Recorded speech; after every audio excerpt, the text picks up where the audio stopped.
Hello. Hi, everybody.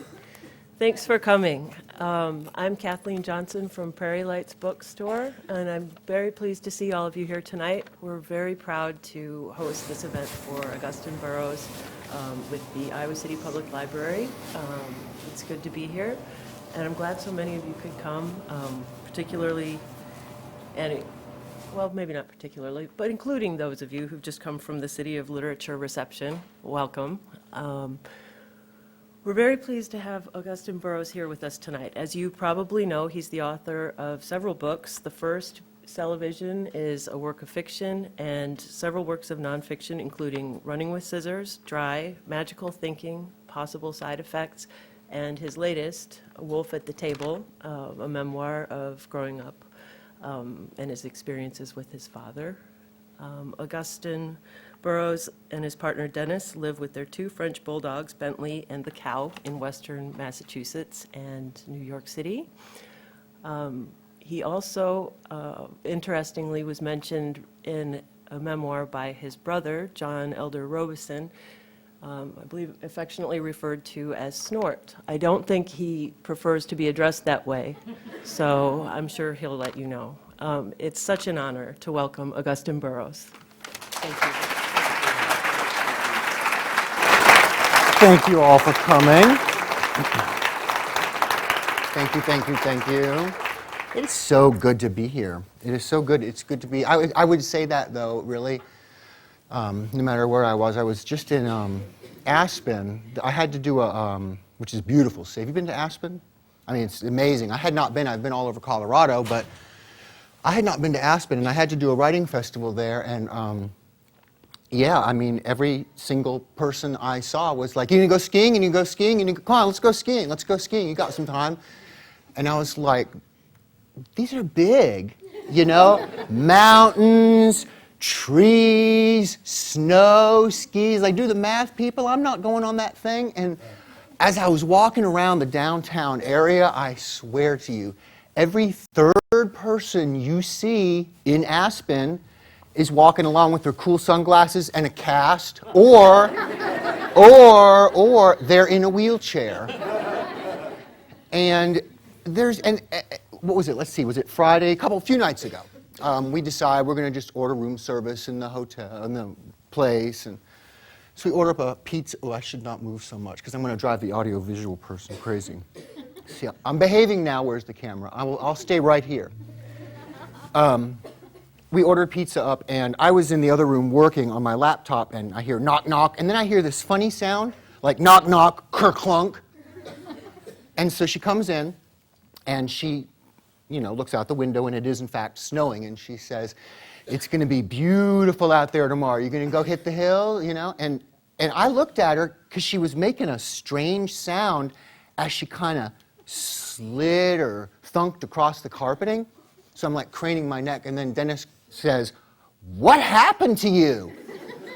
And I had to look, and she's just it's almost like she had bones sticking out. She didn't, it wasn't that bad. And it's like, don't even ask if I'm going to go skiing. What, are you going to be my teacher? So I can look like you crazy people? But it was good. So I'm glad to be back where I can breathe. You can't breathe up there either. What am I here for? Oh yeah, Wolf at the Table.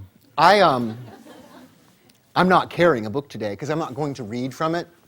It's a book I never planned on writing. Actually, it is. I thought I would cover it when I wrote Running with Scissors, and Running with Scissors, as some of you may know, starts when I'm 12. It's about how my mother, who was a poet in Massachusetts, who idolized Anne Sexton, and was mentally unstable, and she had found herself a psychiatrist to save the marriage. My parents had a terrible, terrible, terrible marriage, and the psychiatrist was even, unfortunately, crazier than she was. So at a certain point, she could no longer raise me, and she gave me to her doctor. Now, this doctor, looked and dressed and talked like Santa. He even wore a Santa hat. He was very untraditional, even by today's standards. He believed that when you were 13, you were a free person. capable of making all your own decisions. So, I mean, ask your own 13-year-old children what their first decision is, and it would be, no more school, 3 o'clock in the morning, bedtime. So we had, I had a lot of freedom. But right when I first arrived in this environment, it was so completely foreign, because my mother had been my protector, I suppose, or she was the buffer between me and my father. My father was a very dark, threatening person, and I'll get to that in a second. So I was very clingy, and needy and dependent on her, and all of a sudden she was just gone. Now, what it was like is that I'd be, standing right next to her, and she'd be saying something. She'd be talking, and she would start off sounding normal. And it would always give me this sense of hope. So she might say, well, I'm just a little bit exhausted. I have been working on a poem all night. And I would feel this hope in my chest because she was speaking as a normal person would speak. I was up working on this poem, and there were 5 of me, and my shoes began to speak to, and she would segue into, with her normal speaking voice, not words that don't make sense to the human ear. And when that happens, it's a terrifying thing. So my mother, when I say she was gone physically. I was living now with this person, this family, this doctor and his large biological family, and then an extended family of long-term psychiatric patients, and no mother. So it was this catastrophic psychological state. My brain, though, performed sort of an act of triage. My brain was like, and it was unconscious, but my brain was like, we're either going to go out and hang ourselves from, the rafter, or we're going to look at the turkey carcass under the piano and wonder why it's there. And that's what happened. My brain just began to see the absurd and the ridiculous and the things that were odd, those patterns. So when I started to write that book, I thought I would include my father in the beginning. I'd begin the book earlier so that I could discuss my father, so that readers would understand, oh, I get it, this was the good part of childhood. This was the dessert. But I found that when I began to write about my father, just for a chapter or two, it wasn't possible because it created more questions. It didn't have the effect that I wanted. It left you thinking, whoa, back up, go back. What was that again? And it's an odd book. The Wolf at the Table is an odd book to talk about because when I do, it makes it sound like I'm just a spoiled, which may be true. Makes me sound like I was just, my father, he wouldn't pay attention to me. He wouldn't play ball, so I wrote a memoir and got him back. He's very difficult to summarize. It was very difficult to summarize him. And so when I realized I couldn't summarize him, I thought, well, that's great. I won't write about him. Terrific. And I didn't. And I was never going to, and that was the end of that. I don't have to revisit it. Decades have passed, and it's long gone. When he died, though, in 2005, he did not die suddenly, so there was the process of dying, and I was prepared, and I could see it happening. I kept wondering, though, is this going to hit me? Like when he's really gone, am I going to get hit with a wave of like grief or sadness that I didn't try harder to repair it, or et cetera, et cetera? And when he did die, I didn't feel any of that at all. I felt free, and I thought I had always been free, since 13 on, I thought free was like not having a bedtime. But I realized that was in fact not true, that it was like the cliche. I was like a little puppet, and those strings, they extended for decades. Everything I had done for him, in that way to get his attention. And so I felt free, but I also felt, who's that woman now who's in the news recently, the little Angelina Jolie lookalike? What do they call her, the octopus? The octopus mother? You know what I'm talking about? The woman who gave birth to like 17 children at once? I felt like that. I'm going to have a baby now. Leave me alone. And I had to write the book. And I didn't know if I had to publish the book, but I knew I had to write the book. I had to write it. And while I was writing it is when I realized I had to publish it. And I thought, well, the people who read me, the two words that seem to get thrown around, bandied about when they describe me are funny, and horrible, that they go together. And I thought, well, this has got the horrible part I did. I did the horrible, but it's not funny. It's not a funny book. And I was thinking, some people will probably be disappointed at that. But I realized this is this will be useful for other people because I can't be the only guy or the only person that had a bad father. Not just a father who wasn't cuddly, but a bad father in every way. And I thought that when I went out looking in bookstores for memoirs about people who had a similar experience, the father-son books that I found they were more advice, advice from Pop, dad to his boy, or they were sports-related, sort of towel-snapping, locker room stuff, and there was not really anything that I felt reflected my experience. Now, it's interesting because in women's literature, there are these books. They do exist. But I didn't find it, and maybe that's because I don't know how to actually, I don't know the Dewey Decimal System, so I don't really know how to look a book up. I have to depend on what's just in front of me. So when I went out on tour for the hardcover, what I was expecting were these people who had similar fathers, but that's not what happened. They did show up, but you know who else showed up? And it was in overwhelming numbers, huge. I would walk to these venues and think, what are these people doing here?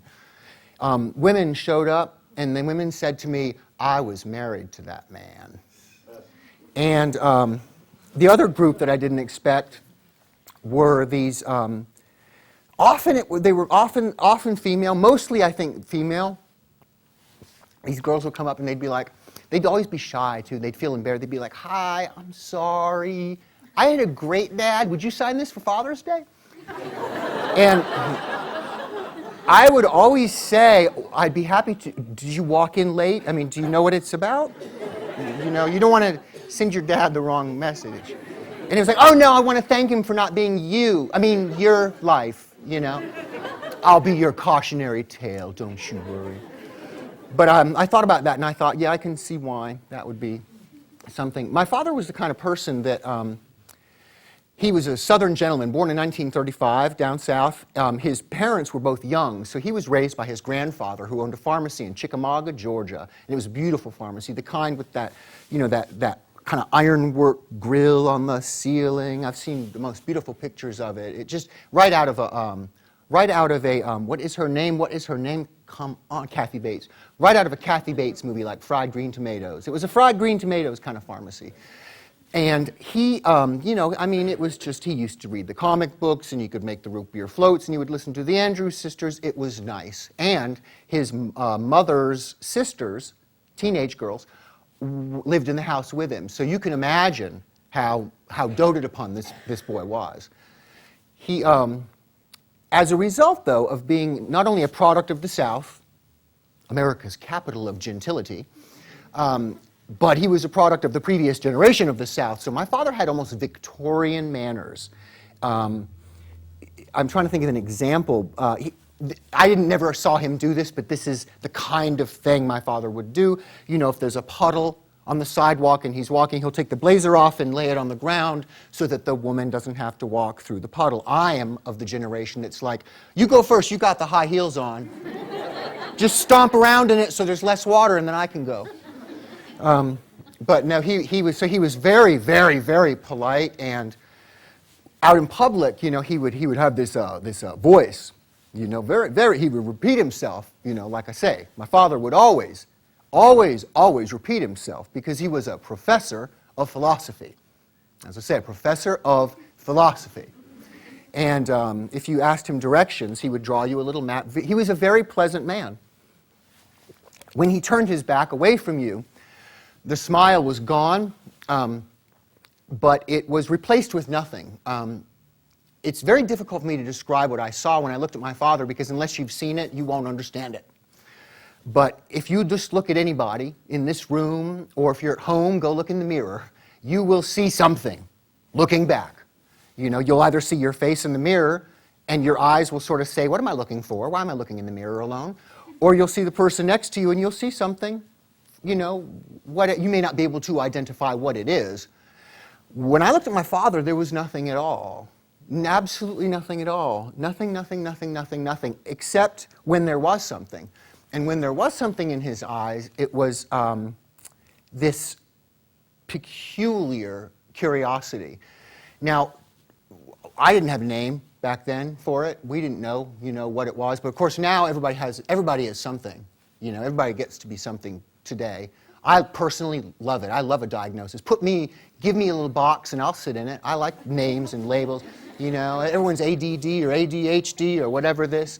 So my father would, by today's diagnostic standards, be a sociopath. And a sociopath is somebody who does not have the ability to empathize with another person. They can't experience another person directly. But what they can do is they can observe behavior, and they can learn from their observations. They can also stimulate behavior. Now, if you're going to learn behavior from a person, you know, it's going to be easy to focus on the extremes. I know from my brother, who has Asperger's, which is on the autism spectrum, people with the spectrum disorder don't do well with subtlety. So my father, the emotions he liked to stimulate were fear and rage, because those are very big. You know, they fill a room. Rage and fear fill a room, so you can study them. So he would get me terrified or my mother furious and look. But the kind of thing he did, my mother used to pluck me from my bed often at night, often in the middle of the night, and tell me, wake up, Chris. My name was Chris. I changed it when I was 18. She would say, wake up, Chris. We've got to leave. It's unsafe. Your father's dangerous.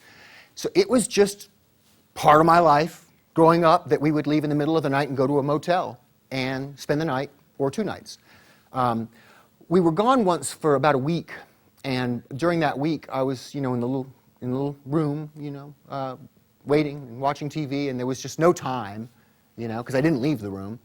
And my mother was speaking to the psychiatrist, and then later to my father, to sort of gauge, I think, his safety level. My only concern was, how's my guinea pig? Now, I loved my guinea pig. My guinea pig was named Ernie, and when I got Ernie, I couldn't decide if I wanted, what do I want? Do I want the black one? Do I want the white one? So I got the tricolor, you know. That's kind of a very Midwestern thing to do, isn't it? Some of each. Not too much of one, but some of each. And I was asking, how's Ernie? How's Ernie? And you can guess where I got the name Ernie. This is, you know, the age. It's Bert and Ernie from Sesame Street, My Little Ernie. And my mother assured me that Ernie was not only well, but my father had supplied treats. So I got home. We walked in the door, and my father was, it was just odd. It was immediately odd. My father was standing. You were 15 feet from the front door, maybe off to the side a little bit, smiling. Now, my father, in my lifetime, I want to be accurate with this, so I'm trying to think. I believe it's accurate to say, to the best of my knowledge, he never saw a dentist. Not in my life. My father's teeth were black in places. They were black, and where they weren't black, they were sort of a golden brown. They were rotten teeth. Now, I always thought that was extraordinarily strange for a professor, you know, of philosophy, and later the head of the, how do you get that far? Doesn't at some point somebody say, sir, this is a toothbrush. My father was smiling, and when he smiled, it scared the gajibers out of me. And I went back to my room to see my guinea pig. And now, what I saw, I won't go into. But my father had destroyed my guinea pig, but he had destroyed my guinea pig in a probably somewhat of a creative way. It was a spectacular destruction. It was by far the most horrible thing that I had ever seen at that age. And I, you know, things changed right then and there. Things changed in me. I mean, as an adult, oh, so he killed your little guinea pig, you know. Oh well, you know, there are worse things in life, and it's true, there are far worse things in life than having your little guinea pig killed. But it's, as Albert Einstein showed us, absolutely relative. You know, there was nothing worse for me. In my experience, with my field of vision, this was the worst thing that could happen. So that was the end of childhood right then. That was absolutely the end of it. And I realized, too, and this terrified me, that whatever it was, I must be as well, because I knew that I could kill him. And I knew further that I was probably going to have to, because I did not think we would both make it out of childhood. So you can see why I don't read aloud from it. It's not upbeat. But that's not to say I'm ashamed of it or I wish I hadn't published it. I think it's in some ways my best book. And the reason it's not funny is because I did not yet have that lens that was really grounded at the age of 12 when I was living with my mother's doctor. That's when my brain did the triage thing and I started to focus on the funny. But earlier than that, I was a lot more earnest. Now, I'm going to take questions, but before I do, I'm going to answer one that probably people have. But I think that some people, depending where it is, they're kind of embarrassed to ask this, you know, of me, because I think they don't know quite how to phrase. What they want to say is, so do you just lie? Is it all lies? How do you remember? You know, all that stuff. Because my books have a lot of details in them. And Wolf starts when I'm, you know, in the high chair, a year and a half old, looking through the tiny hole of a saltine cracker. I'm holding it up, and I'm peering through the little miniature hole in the cracker. And what I've noticed is that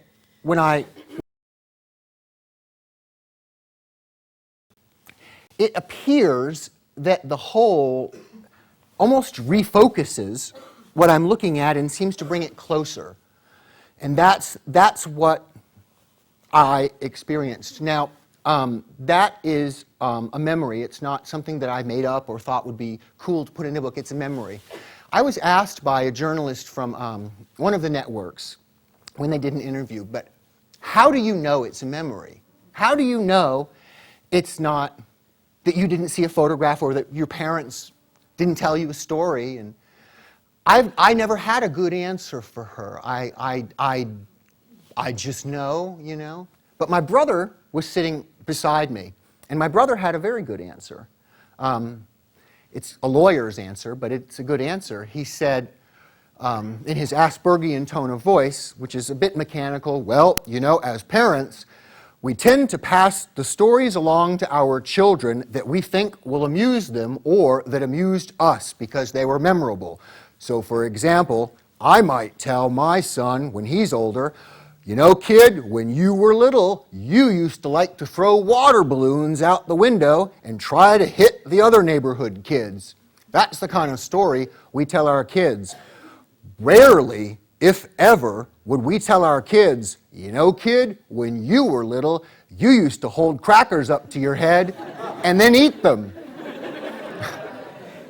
And when you hear that, it kind of makes you nod, you know, it's true, but it still doesn't explain why. After my brother was diagnosed with Asperger's syndrome, my nephew came to me, his son. He was a little concerned. Now, my nephew is very bright, off the charts. But he's social, you know, he's popular and cool, so he doesn't have my brother's oddness with people. He came to me and he was a little bit worried, thinking, you know, do I have Asperger's too? And I said, oh, don't even, listen, you have to stop worrying about that. You do not have it. You know, if you have it, I have it. You don't have it. So it was a few months later that my brother was involved in some research at Harvard, and they diagnosed his son with Asperger's as well. And I thought, whoa, whoops. And it was around that time that my own physician wanted me to go see a mentalist. I had to go see a mentalist. So I saw the mentalist and psychiatrist. And the doctor asked me question after question that no one had ever asked. Now, I have seen psychiatrists in the past, and the reason I have done that is because the genes in my family are kind of junky quality. You know, they're like the very bluest of the blue bin. It's a good idea to go and just make sure I'm not stark, raving crazy, but able to pass myself off as normal. So I've gone and I, give them my history, and I get my stamp of approval, and go, whew. But this doctor asked me all these questions that just surprised me, because you know what? I have some experience with psychiatrists, I've kind of seen it and heard it all. And the first question he asked was, do your T-shirts have holes do the tags in your T-shirts bother you? And as I answered that question, yes. I answered that question wearing a T-shirt with a hole in the neck that I had ripped out in a rage, as all my T-shirts eventually have. And it's a rage because I don't have the, whatever it is, the gene that allows you to go, in the past, tags in my shirts have bothered me, so I think I'll chop the tag out. Instead, every day is new to me. I'm like a dog that way. You can take me on the walk, and I'll smell the same fire hydrant as if I have never sniffed it before. And I put on the T-shirt, and sure enough, 20 minutes after I've left the house when it's too late, I'll feel it, and I can't say, oh, it's up. Oh, I can feel that itch now. It's not like that. It's the world stops. It's this, and it drives me crazy. So I'm like that with all textures and things. There's a sensation, I can almost not speak of it. When I was a kid, we had a polyester blanket in the house. Once, I took it, and I put it in my mouth, and I slid, and it squealed, and I have lost years of my life doing that because I can't stand what it does. I have goosebumps right now because I can feel that.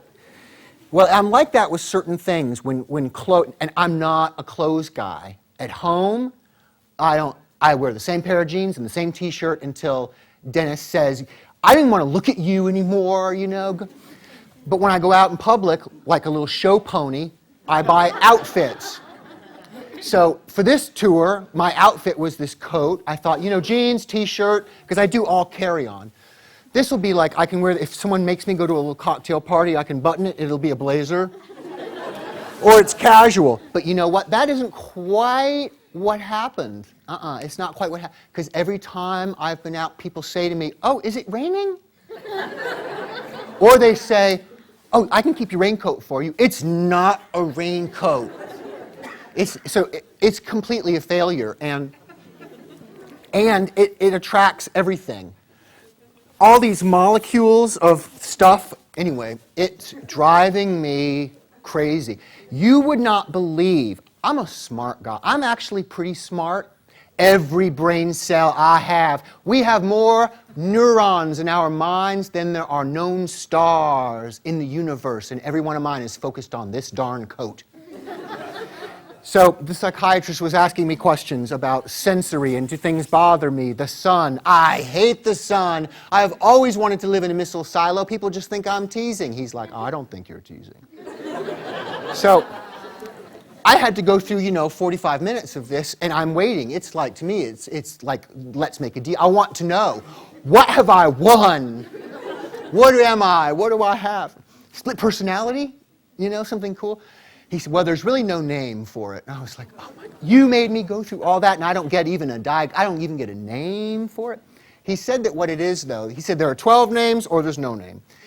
It's in the area of Asperger's, autism, but it's just a sensory disorder. I don't filter out sensory stimulation to the degree that someone who normal person would, So what that really means is I can be very overwhelmed by things, and I don't like crowds around me, and I don't, sounds are very peculiar to me. When I was a little tiny kid, I had my hearing tested, and I remember he kept going up, and I passed, and I made one little wisecrack. I was like, well, that's your high range? I could hear much higher than that. And he didn't, I suppose, believe me, so he tried to trick me, and I just sat there waiting. I knew he was trying, but when I did hear, I told him, I can hear into the dog register, I can hear like really high. The problem with that is that I always hear a high-pitched, horrible sound that never, ever, ever, ever goes away. I guess people think of it like tinnitus. It's always there, and it's higher than anything I can describe. And there's little things like that that are really noticeable only to me, and that I have adapted to, and I get around them. And certain things that like bug Dennis, my partner, to make him regret, and make him wish Massachusetts did not allow gay marriage. They allowed only gay divorce. All those little things, turns out they're medical, so you can't hate him about me because I'm a cripple. I like the word cripple, by the way. If I were in a wheelchair, I would never be differently abled. I would be like, get me a Diet Coke. I'm a crippled. I'm not one of those people who can be strong and proud. I can only be weak and needy. Anyway, so I had these little things, but one of the elements of this is it's common, as it is with Asperger's actually, to have very, very, very incredibly rich, vivid memories that extend deep into childhood. And that explained something about my brain, and I'll tell you what it explained. It explained why I actually have a horrible memory. Horrible. I can't remember anything. Someone asked me when I arrived, I don't remember who, so where did you just come from? Where were you yesterday? And I thought, I had to think about it. I really had to think about it, and it was not quite there, but then it was. And I know I'm not, I know it's not like an Alzheimer. I've always been like that, I can't remember anything. I was a horrible student because the teachers would teach the thing, whatever it was, and I could retain it for 5 seconds, and then boom, gone. But I have an amazing memory, I guess, with certain things that I do not choose. I can't control it. I have no control. I can sit and stare at this water for the next hour. I'm going to remember, it says 10 fluid ounces, 10 fluid ounces, 10 fluid, and I can't tell you if I will or will not remember it. But there will be something that I will remember from this room, probably many things, and I won't access them for years. And when I do, I will see them in a movie form. Now here's how it works for me when I'm writing. When I'm writing something about the past, I work on my laptop, which is on my lap, and I can point my head in a direction. So I need to start this book right in the beginning. So let's see, that would be Hadley, Massachusetts, that farmhouse. That's all I have to really do consciously. And then I wait, and I don't wait long. I mean, I wait, it's probably less than a minute. And while I'm waiting, I don't have a thought in my head, There's nothing there. It's completely empty. And then I see pictures. I see things. I see it's like a movie. And I can type really fast to keep up. Now, what's interesting, at least to me, there are certain things from my past that I will never write about. I will never, never, never write about them. And the reason I will never write about them is because they're stories I've told before to people, to friends. They're stories. We all have stories. I'm sure you have stories from childhood. Well, my mother used to make these biscuits, and apparently every time she made them, I would juggle them, or whatever the story is that you happen to have. I have those too, and I'll never, never, never write about those instances because they don't feel the same. I don't see the little movie with that. When it's a story that I've told, I feel that I guess I must have remembered it at some point, but I don't have any real memory of it. What's really happened is that I've kind of somehow learned the story. That's what it feels like. But it feels like that even the second time. It feels like that even the second time. So once I go back in my head to wherever it is I'm writing about, I have one chance to write it. And if I blow it, it's gone. Now, with Running with Scissors, what was very convenient about that was it was a huge experience. I had some journals that I kept. And when I left, when I was 18, I changed my first, middle, and last name, and I moved to California. And I was not that kid, and I did not have that past. And if you asked me about my family, I would have said my mother was a poet, and my father was a philosophy professor. Next question. So when I went back to write that book, thinking, how am I going to do this? I don't remember a thing about that time. I don't remember anything at all, anything.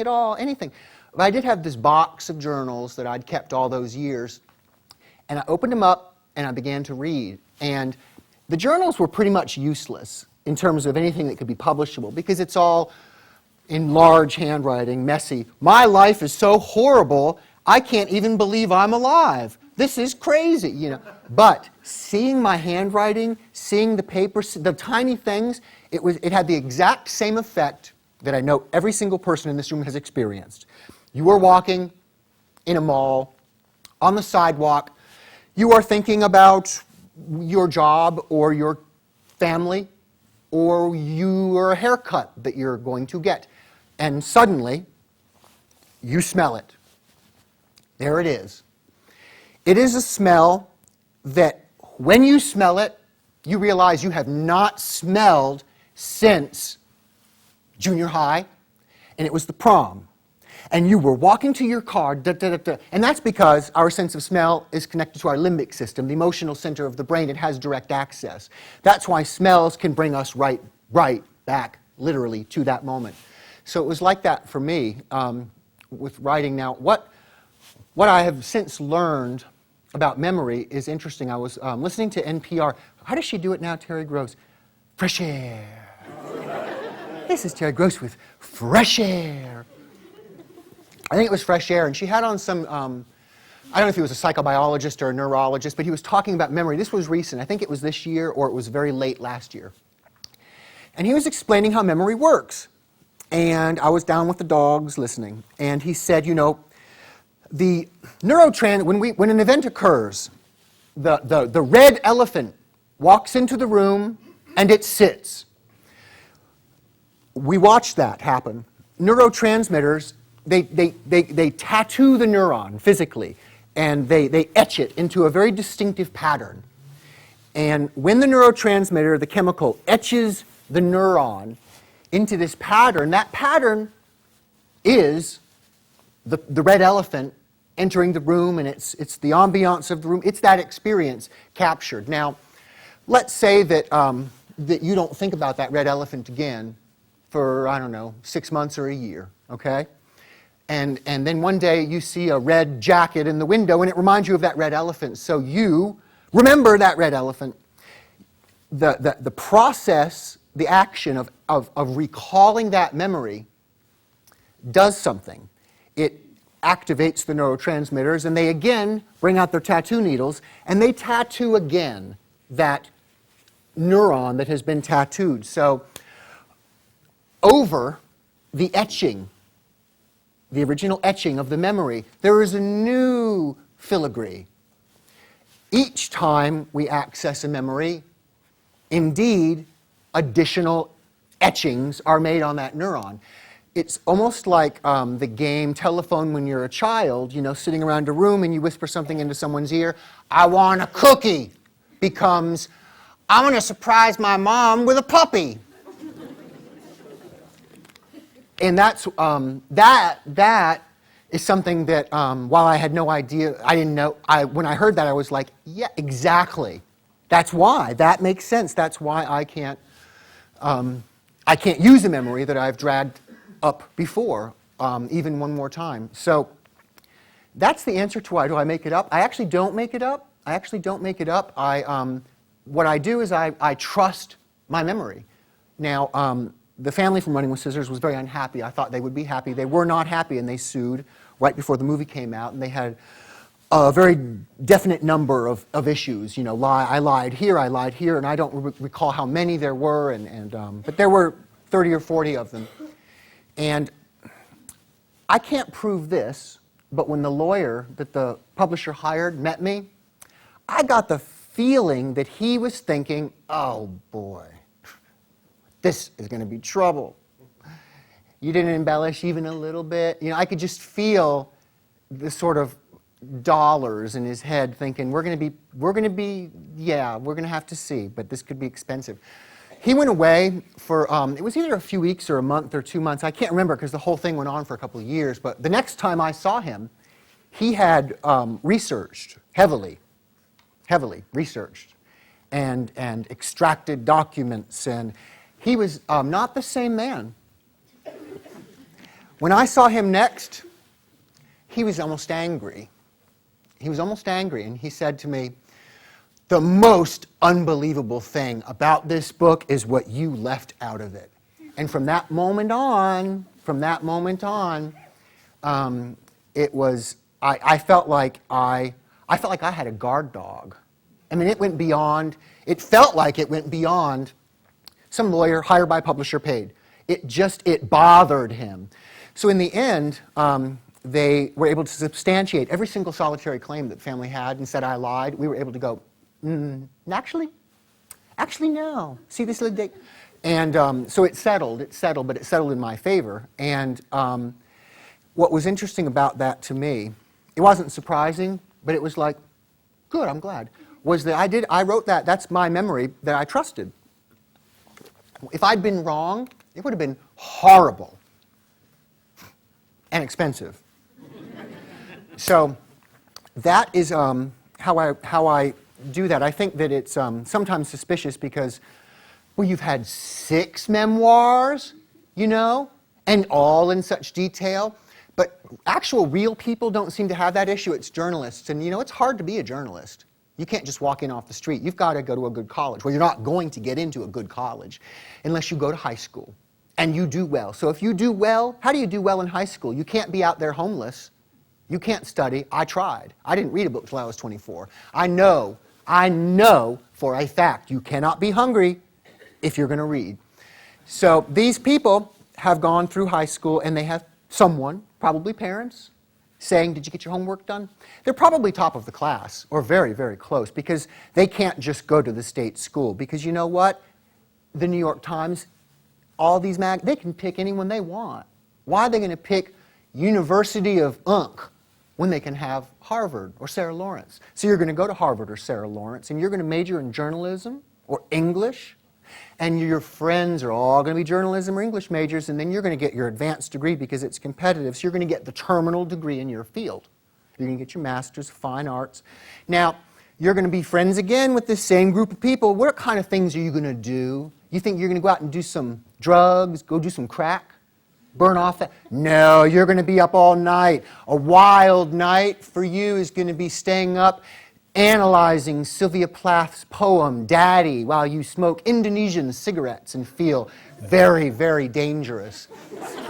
And then you're going to go and you're going to become an intern at one of these holy East Coast newspapers or magazines, and you're going to be able to get the cappuccino for that person who is a byline. That byline, human flesh byline. You're going to be their little go-get-it for a year or two, and then one day, someone will try you out and you will get your chance. And it's going to take a couple more years beyond that until you finally get to review the weirdo with all his weird memoirs. And you're going to think,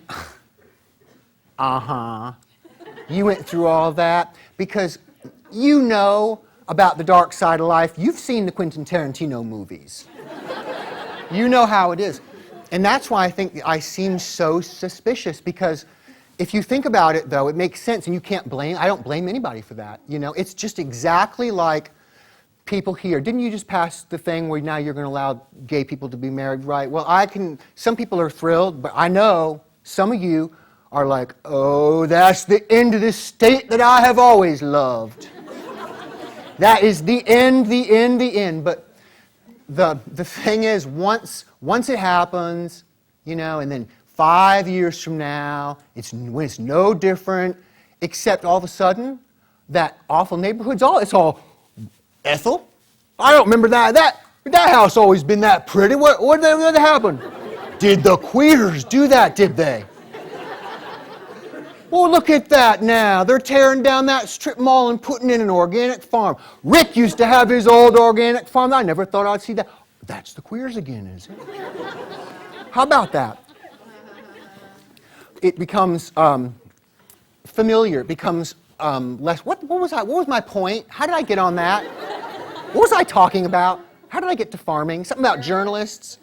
The journalists. Well, anyway, you know what I'm saying, is that it's you can't blame the Iowan. Is that how you say? Is it an Ionian?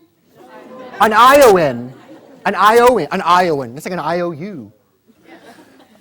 For feeling that way. You can't blame anybody ever for feeling the way they feel, because they feel that way. And often I feel like if people have a bias against somebody else, it's because they're not exposed and they don't know. I toured this country during the last, previous, not this last election, but the one before, Bush-Gore.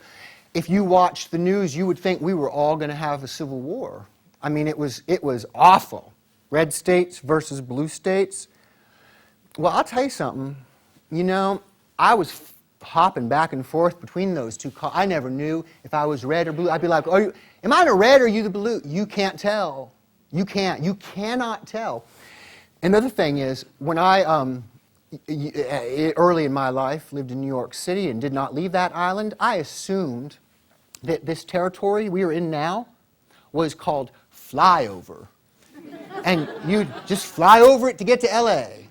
There's nothing in the middle, And that was actually the greatest gift that publishing ever gave me, ever, is that I had to go out and meet people that live all over the place. And I have found that there's no difference between someone who lives in Sheboygan and someone who lives in Manhattan. They're going to have maybe some different expressions, and different clothes. But that's it, And just because you know how to make a casserole off the top of your head doesn't mean you aren't also a little bit of a genius, who likes to read a lot. That's why the whole thing about Oprah, when people get, and I won't rant about this anymore, I'll take your questions now. I can't stand it when people complain about Oprah's book club and think, oh God, I would never read that. Because it happens so, and I think, why? What? It just makes no sense. It just makes absolutely no sense. I think it's great to get anybody to read anything. And I just wanted to say that. I don't like things that are unfair because I'm still a 3-year-old. I've hogged most of your question time, so if you have them, you better raise your hand. Yes? I was wondering if you had to do work around issues of forgiveness. And I'm talking about in the self-preservation sense. I understand. And if so, when did you realize you had to start doing that? Did I have to work on forgiving? And if so, when did I realize that? The answer is yes, I did. I did have to forgive. And I think it happened as I got older, into my 20s and certainly in my 30s. One cannot live one's life furious. I don't care how bad your experience was. It doesn't matter if it's at the hands of your family or at the hands of your mugger or whatever.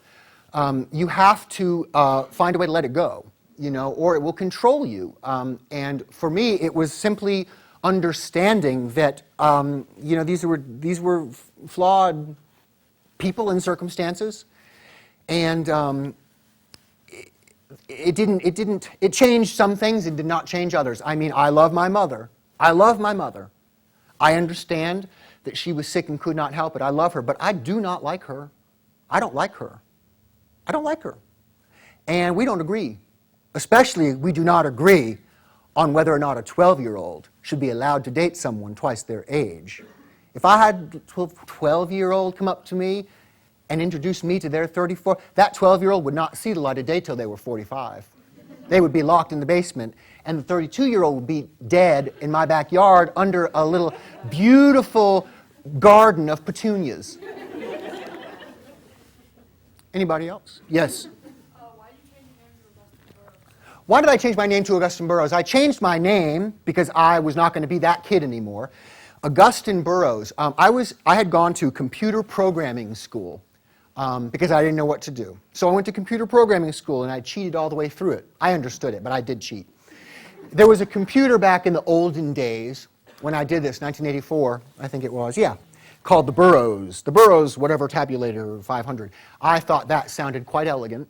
And I thought there was the possibility someone would think I might be the heir to the Burroughs fortune, which would, of course, in my book, be second only to being the heir of the American Standard urinal fortune. But you can't exactly change your last name to American Standard, now can you? So I changed it to Burroughs. My middle name is Exon, which is a computer term. A computer is either in a state of X-on or X-off. And I did this all when I was a teenager. And yeah, now I got to live with it. Got to live with it. Yes? I'd say you're much different in person than I expected you would be through reading your books. And I mean that in a very positive way. In a good way? In a good way? I'm much different in person. No, you're I like that word, different. That's like getting a gift and saying, I have never received this before. Thank you. Thank you. You're very, very entertaining to listen to. Thank you. Are you implying my books are not entertaining? Because I've tried. No, just kidding. No, I would say you're my favorite writer. Oh, thank you. Coming here. And Dry was actually the first book that I read of yours. And I think it has a very kind of, I expected you to be more serious, I guess, than you are. Would you agree that your writing style maybe is different from the way that you present yourself in person? What you're saying is that, you know, I'm not quite what you expected, and is maybe she was expecting somebody a little more serious, and is my writing style different? You know, I change. I mean, it's different depending upon the day and what I'm talking about. I have absolutely done exactly what I'm doing here today, and had people say to me, you know, you're not at all what I expected. You remind me so much of my dad's dentist. He's this really serious guy, always talking about Linux and file servers. So I can be both. At home, alone, I tend to be very serious. I tend to be very serious. Even when I'm writing something that's not serious, I'm, you know, serious. I don't think it's necessarily that it's different. It's like a pie. Okay? I am the son of a teacher. If I had some chalk, I would draw that pie for you. And the book is a slice taken from here, but sometimes you get this slice, but sometimes you get that slice. So you might get funny or serious or sad. I mean, I've got another side, which is reflected in the books that I love to read. I love things that are romantic. I cannot stand sentimentality. It makes me want to stab something in the eyes and then cut off its head.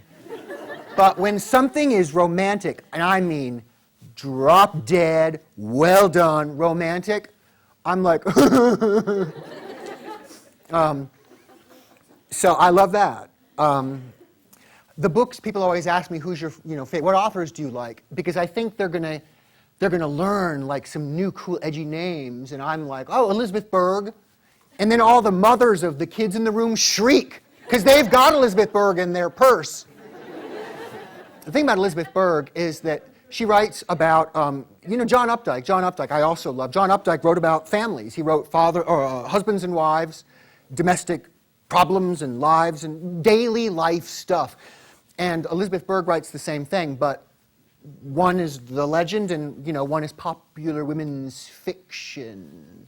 Popular women's fiction. I guess because we're on television, I can't quite tell you my theory as to why, but I can tell you it's anatomical. The woman writes not one false note, so I read that. But, you know, I read physics, I read cosmology. I would never read me. I don't like funny things, generally, books. I don't like essay collections.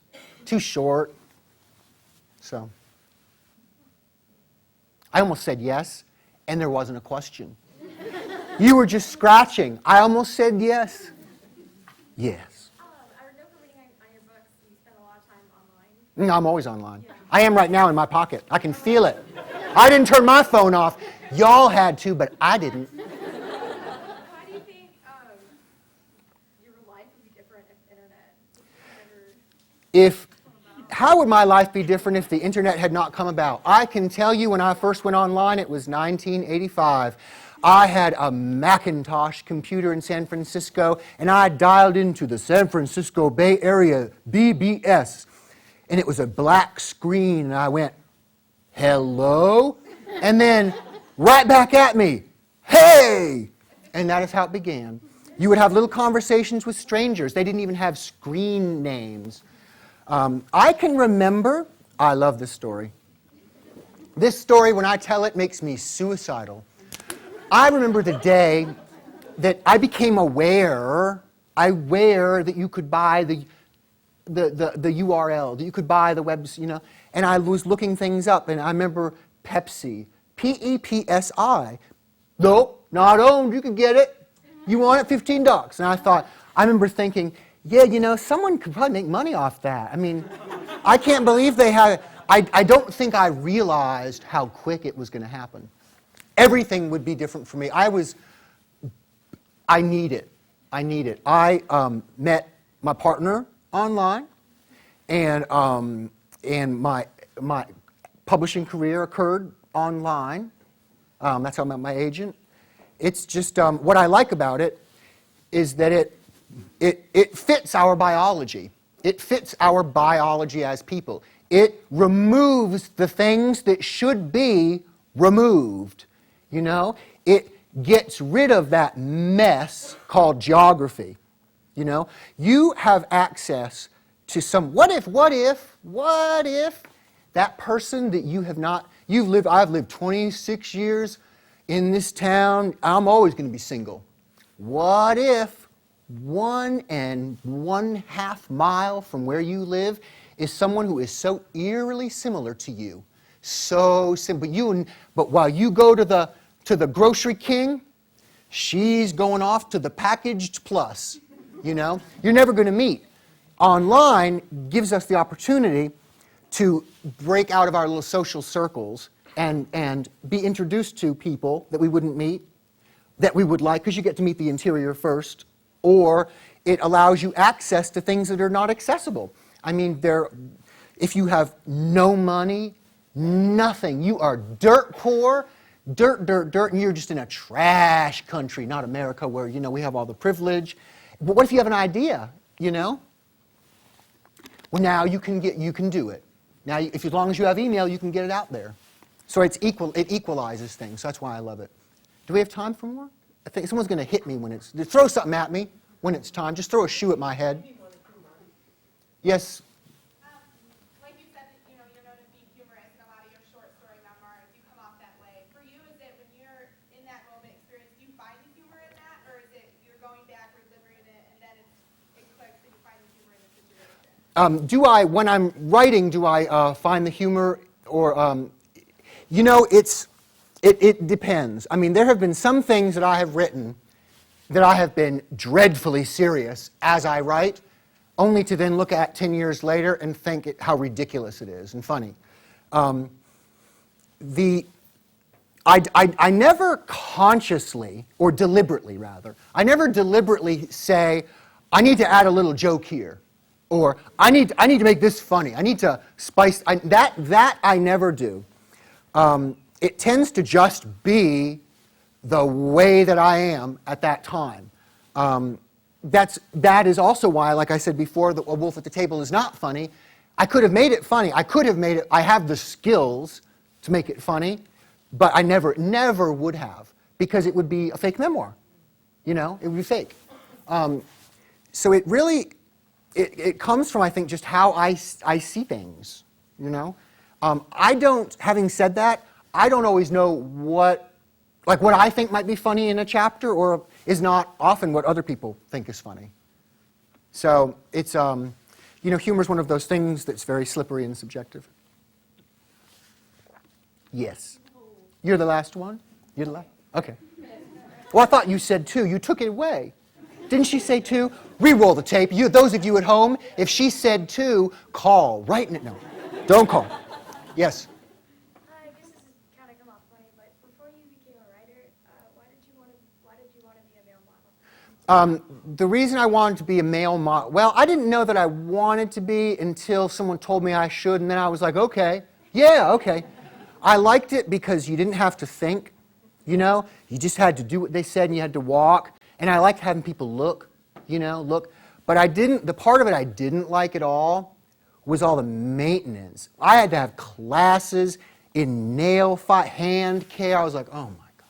It's like being a girl. This is horrible. Horrible. I would be a horrible girl. Oh, I would be awful. They wouldn't even let me out. What I really wanted, though, was to, the hair thing, I wanted to have like, I want to just clarify something here. I never wanted to cut the hair. I wanted to own all the hair products. I wanted to go to the grocery store and see my name, you know. Augusten shampoo, tested on animals, certified on cats, proven through moms, you know. I think it's time now for me to shut up. And thank you all so much for coming. Thank you.